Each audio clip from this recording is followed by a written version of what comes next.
그런데요, 홍준표 대구시장이 저희 방송 직전에 또 SNS에 글을 올렸습니다. 한번 볼까요, 같이? 어떤 글을 올렸는지?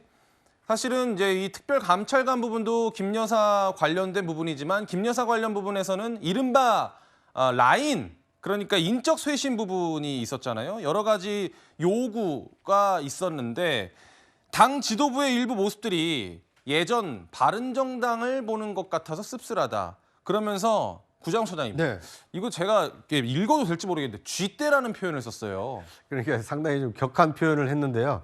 그만큼 지금 한동훈 지도부에 대한 불만을 저렇게 노골적으로 표현했다 이렇게 볼 수 있을 것 같습니다. 이제 그도 그럴 것이 한동훈 대표가 취임해서 100일이 좀 넘었는데 지금까지 얘기하고 있는 것이 어떻게 보면 윤석열 대통령과 대통령실의 인적 쇄신 그리고 김건희 여사의 대외 활동 자제. 그러니까 내부의 문제에는 굉장히 적극적으로 발언하고 요구를 하는데 오히려 가장 대척점에 있는 이재명 대표나 민주당에 대해서는 한동훈 대표나 한동훈 지도부가 제 목소리를 좀 못 내고 있는 거 아니냐. 오히려 함께 힘을 합해서 야당에 맞서야 되는 여당 지도부가 오히려 여권 내부의 분열을 좀 획책하고 있는 거 아니냐.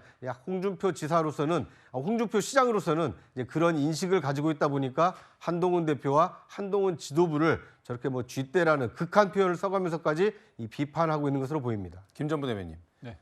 한동훈 대표는 어쨌든 변화와 쇄신을 요구하고 있고 대통령께서도 뭐 기자회견하면서 일부 받아들인 걸로 평가가 나오고 있습니다. 이런 와중에 홍준표 시장의 발언을 어떻게 평가하십니까? 저는 사실 그 한동훈 대표 측에서도 그 담화가 있는 날 입장을 낸 게 아니지 않습니까? 다음 날 내지 않았습니까? 이른바 이제 친한 쪽에서 이거에 대해서 약간 보수적으로 비판적인 목소리도 나왔는데 저는 그런 얘기를 했습니다. 한동훈 대표가 욕을 했는데 대통령이 응답을 했다. 근데 이게 아무것도 안 했다고 하면 한동훈 대표도 소위 건진 게 없는 겁니다. 예. 정치적으로 보면 되게 불안한 거죠. 그러니까 대통령과의 어떤 차별화도 중요하지만 내가 당대표로서 뭔가 욕을 했는데 대통령이 반응을 해야지 무게가 실리는 거거든요.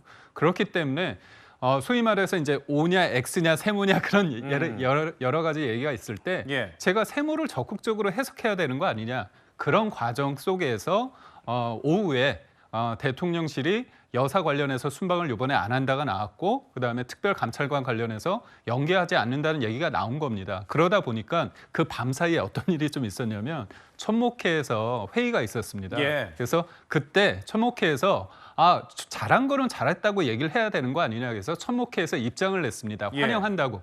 그리고 한동훈 대표가 다음 날 이 부분에 대해서 쇄신의 방안, 이제 행동이 더 중요하다. 그러니까 이거에 대해서 평가는 아쉬움이 있지만 이런 부분에 있어서는 잘하고 있다.